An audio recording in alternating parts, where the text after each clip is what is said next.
Да преминеме на темата.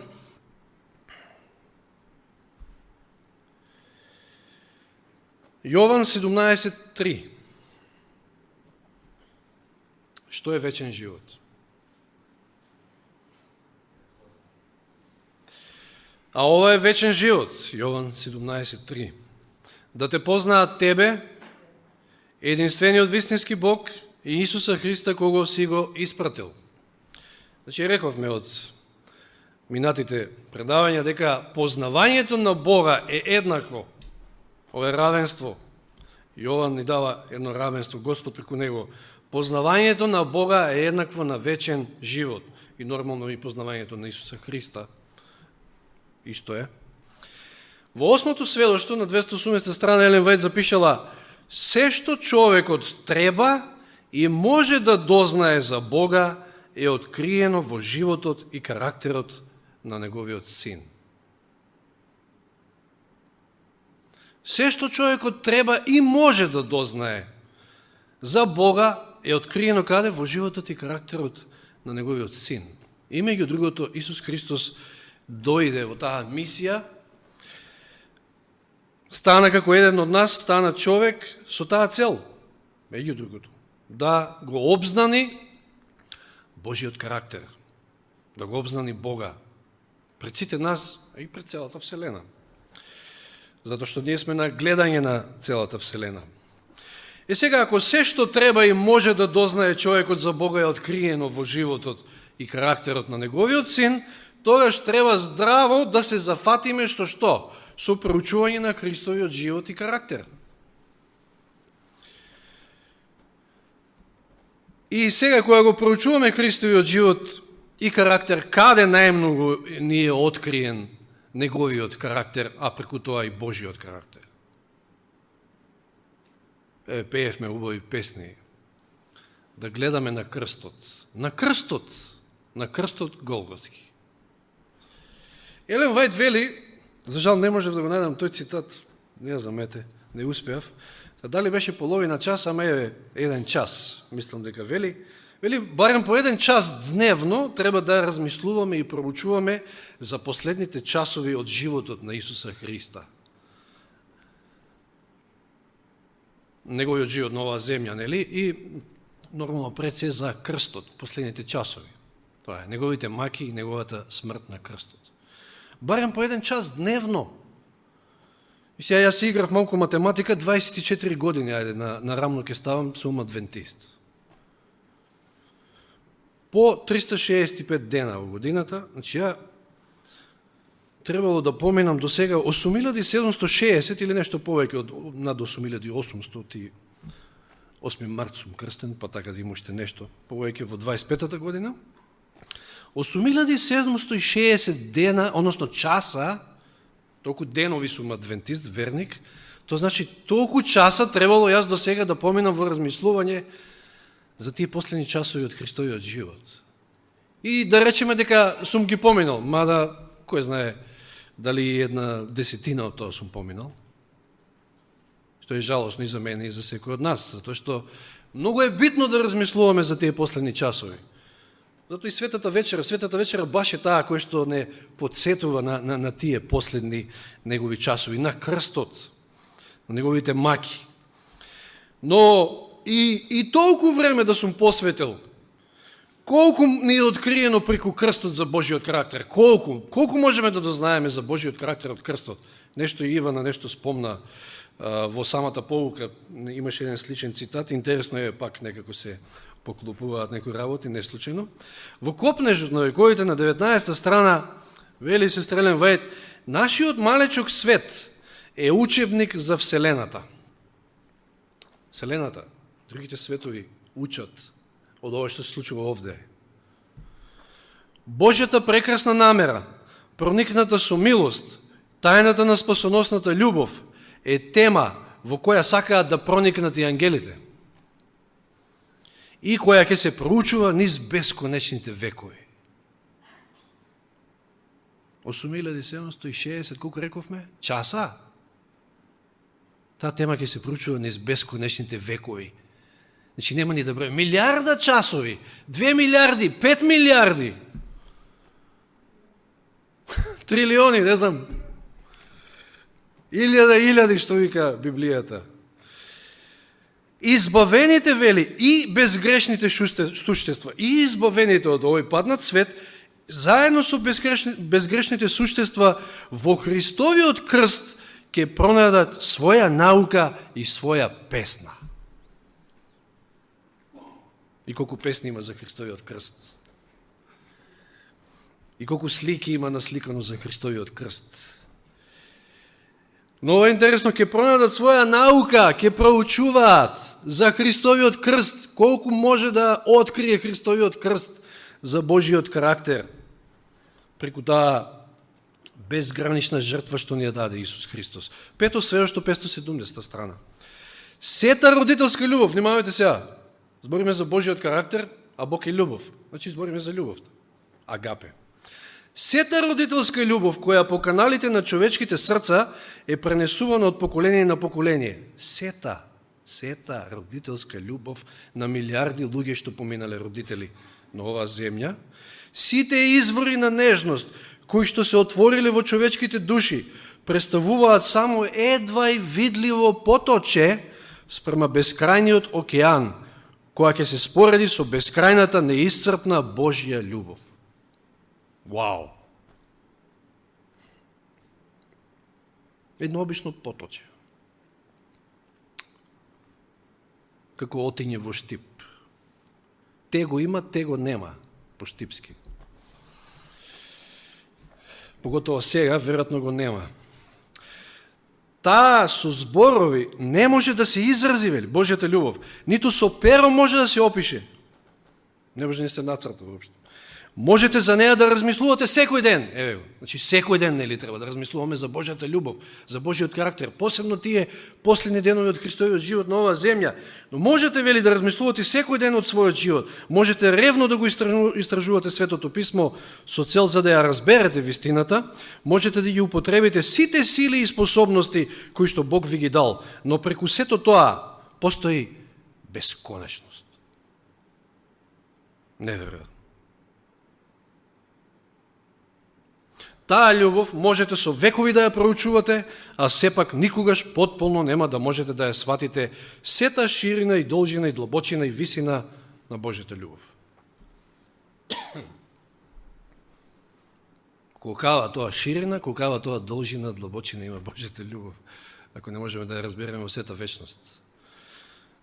Господ ни дал доволно, во меѓуредови да спомнам, онолку колку што е потребно да разбереме за да Господ не привлече крстот, кога ќе бидам воздигнат, ќе ги привлечам сите кон себе, за да дојдеме до покаяние и да дојдеме до спасение. Доволно, меѓутоа, во сета вечност ќе ја прочуваме Божјата љубов. Кој го дал својот син да умре за овој свет. Дури ни самата вечност никогаш нема да може во потполност да ја открие. Меѓутоа, кога ја проучуваме Библијата и размислуваме за Христовиот живот и за планот на искупувањето, се повеќе ќе бидеме во можност да ги сватиме тие големи предмети. Затоа е потребно често да размислуваме, да проучуваме и да се загледаме на крстот Голготски. Колку што можеме повеќе. Затоа што вели 2 Коринјаните 3:18, Павле вели, ние пак сите со откриено лице, како во огледало гледајќи ја славата Господова, тоа е повтор на Божиот карактер, крстот во овој случај, се преобразуваме во истиот лик од слава во слава, како од Духот Господов.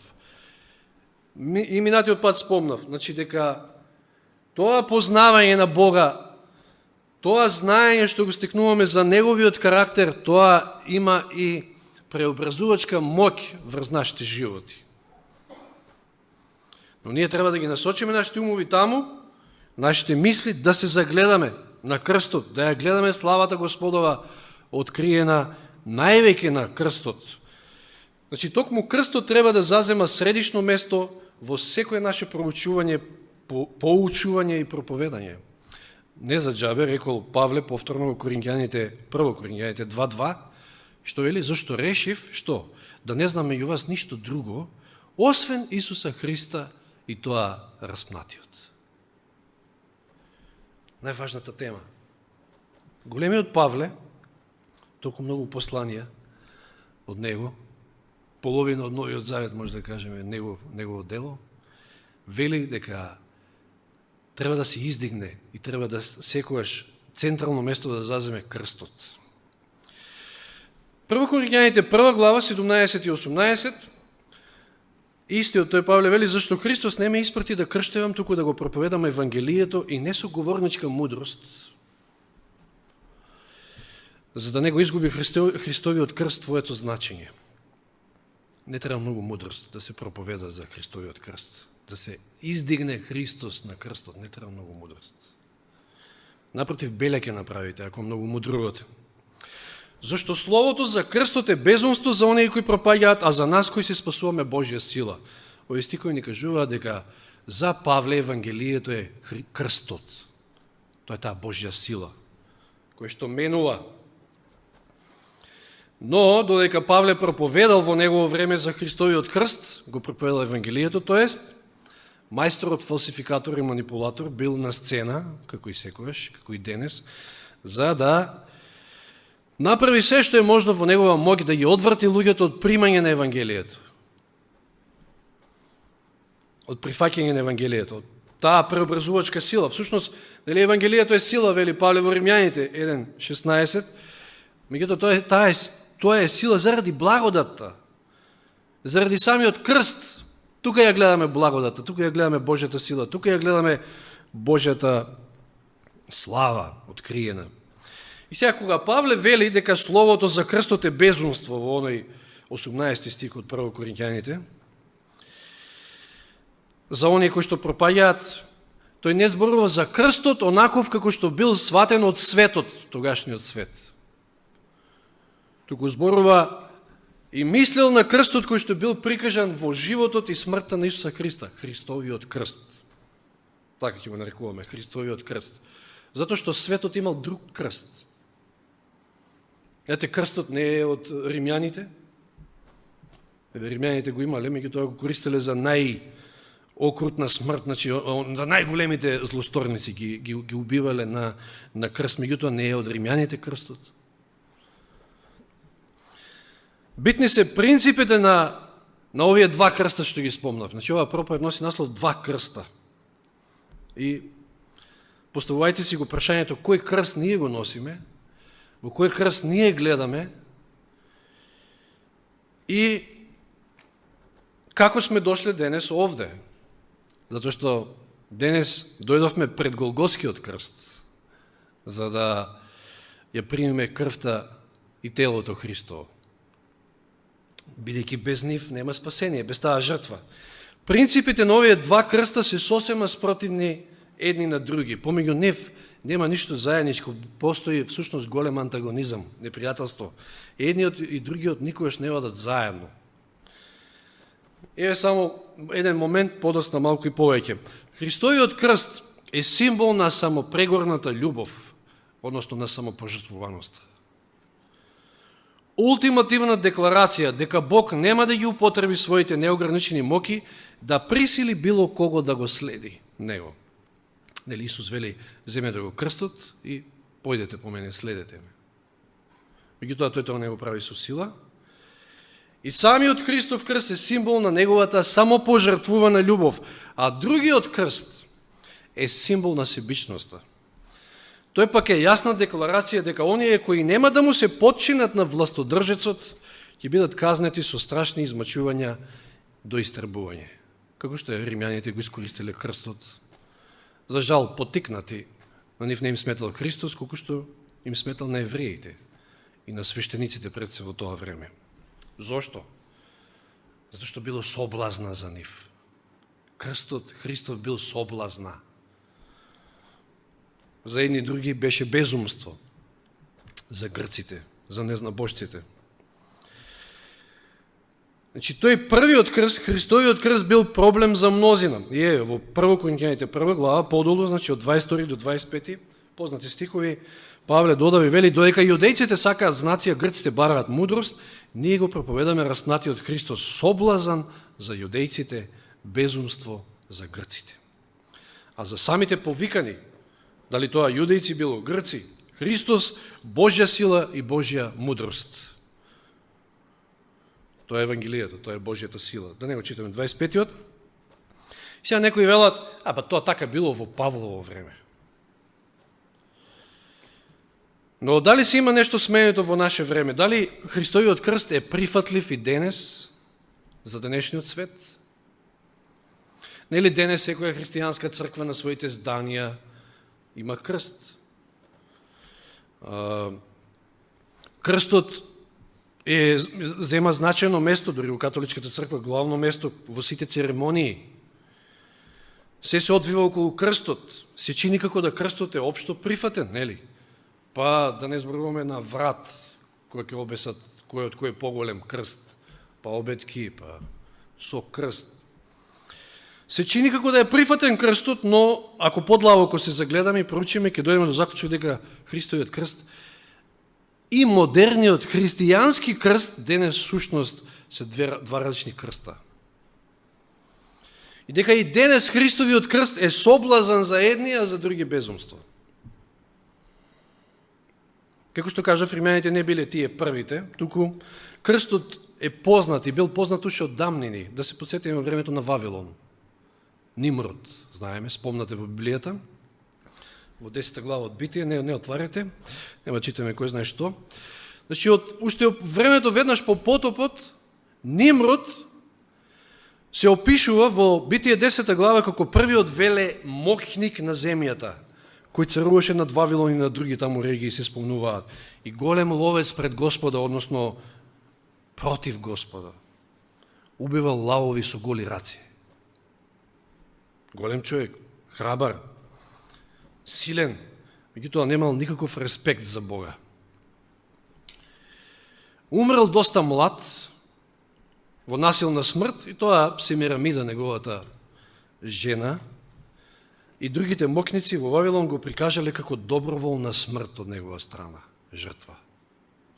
И се учело дека секој вавилонец кој ќе ја прифати таа жртва ќе биде заштитен за секојаш и вечно ќе живее. Видите какви фалсификати уште од старт. Нимрод на тој начин станал бог, бог на сонцето, и му бил посветен првиот ден од седмицата.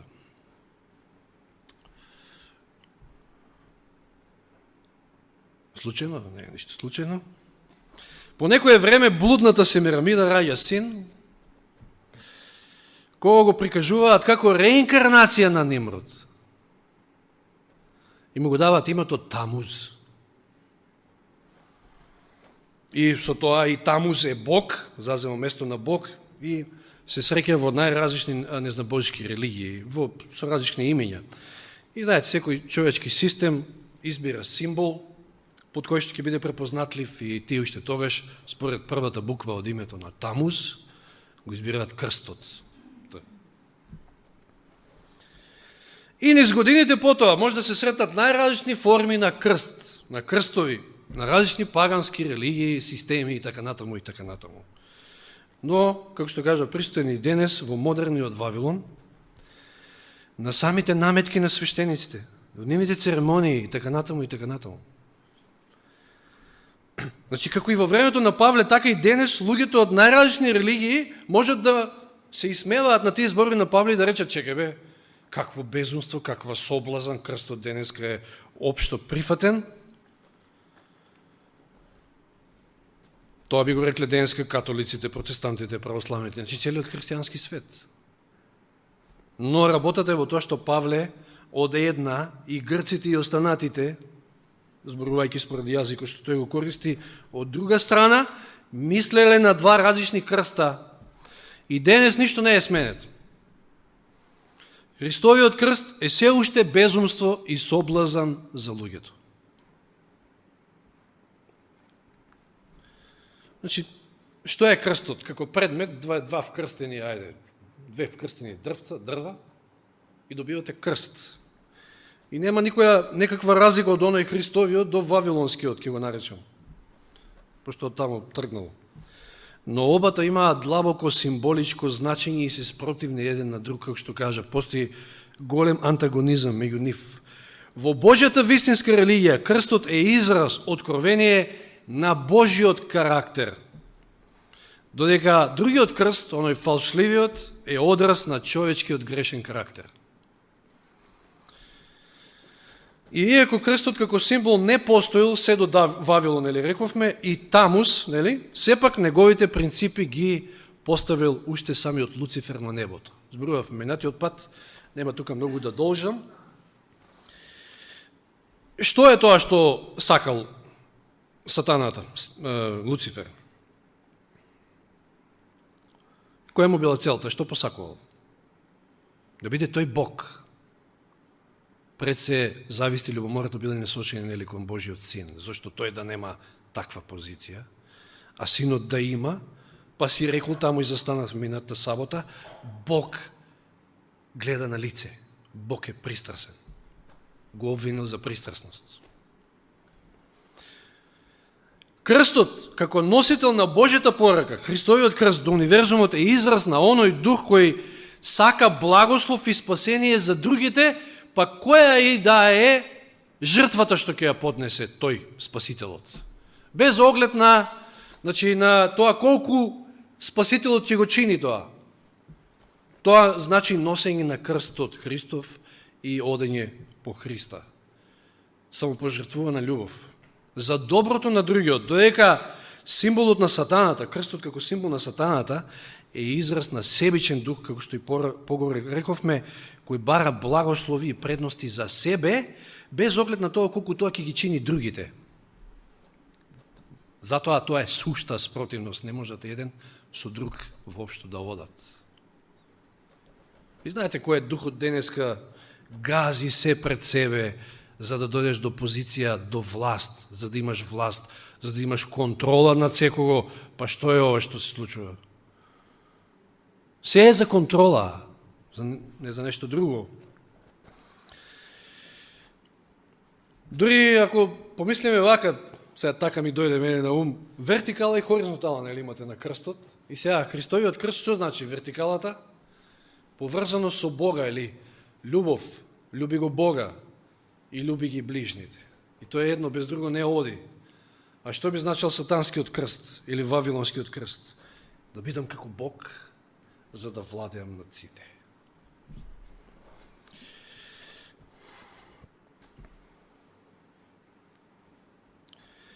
И видовме минатиот пат, накратко само, минатата сабота, како Луцифер постепено, значи знаете, прочитавме цитати дека сите небесни суштества во таа вечност имаат можност да напредуваат, да се развиваат, да растат.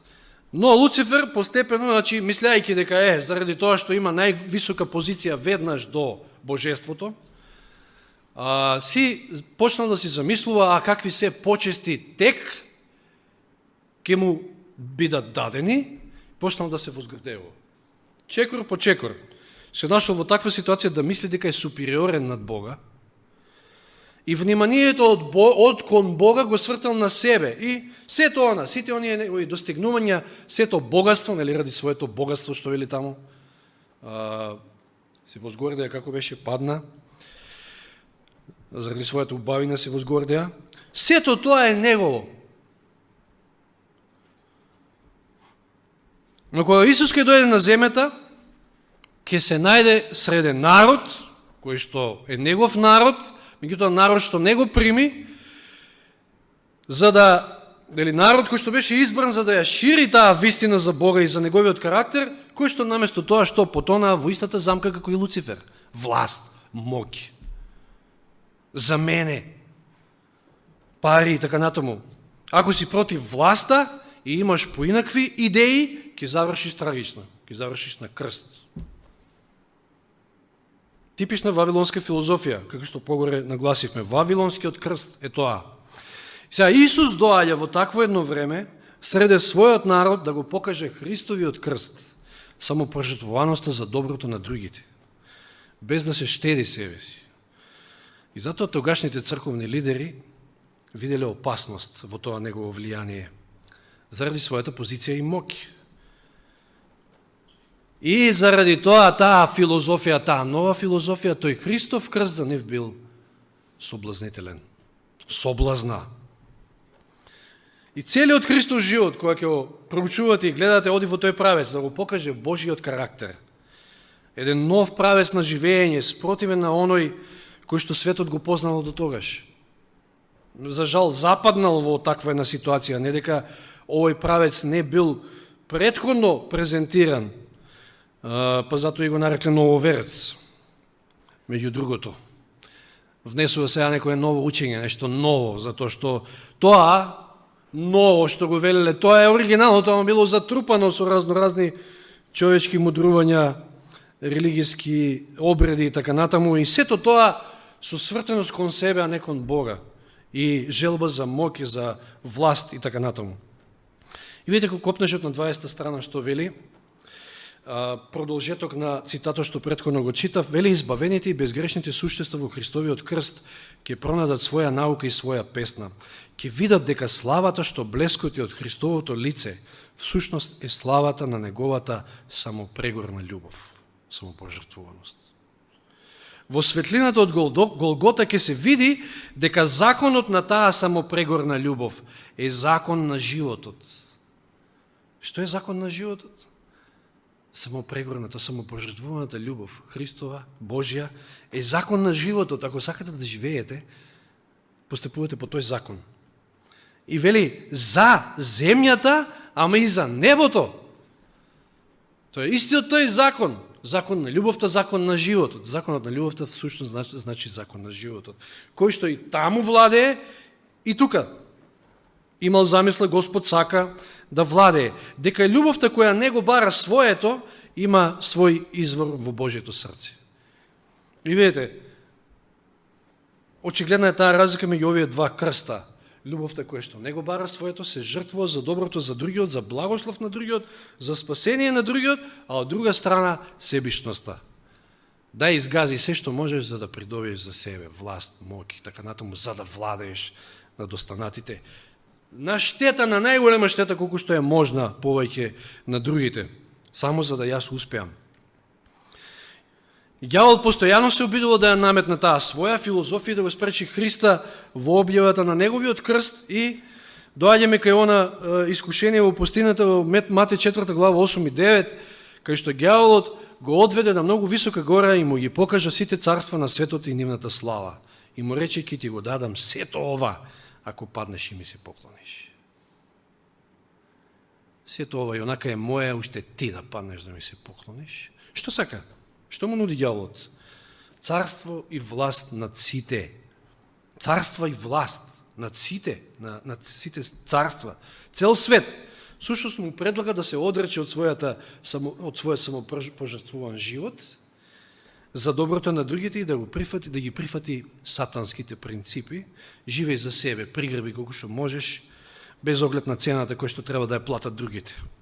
И како не му успеало сето ова, што направил? Сите своји сили ги насочил кон тоа да Христос заврши со што е можно по-болна смрт, по-страшна смрт. И затоа велиме дека таа била најтешка смрт на крстот. Барем во тоа време, не знам, може би општо земено. И со самото тоа, Христовата жртва на крстот, тоа било најголемата манифестација на неговата љубов и карактерот Божи. И доказ и показ за тоа докаде Бог е спремен да отиде за доброто на нас, на сите нас, и за спасение на секој од нас. А во исто време, на истиот крст Голготски, ѓаволот покажал нешто. Што покажал? Си го покажал своето лице, својот карактер, својата филозофија. Ја покажал својата крајна себичност, значи покажал дека нема граници и крајност за него до која би можел да отиде за да ги оствари своите цели, без оглед на тоа колку тоа ќе ги чини другите.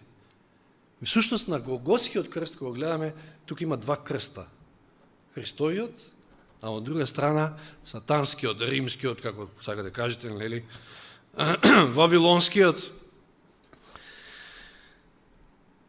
И Павле кога вели дека крстот е соблазна и безумие за некои други, мисли на Христовиот крст, на таа самопожртвувана љубов.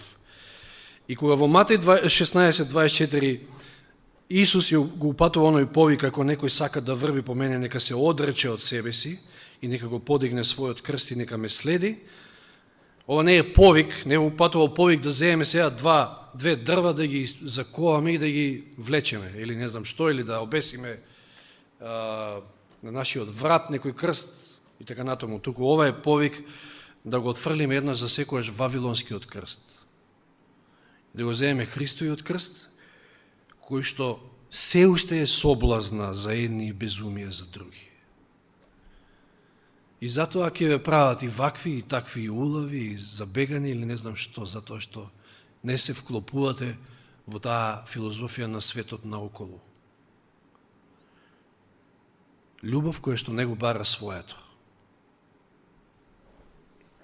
Не е лесно за никој од нас, затоа што нашата грешна природа е таква и лесно го прифаќа оној другиот крст.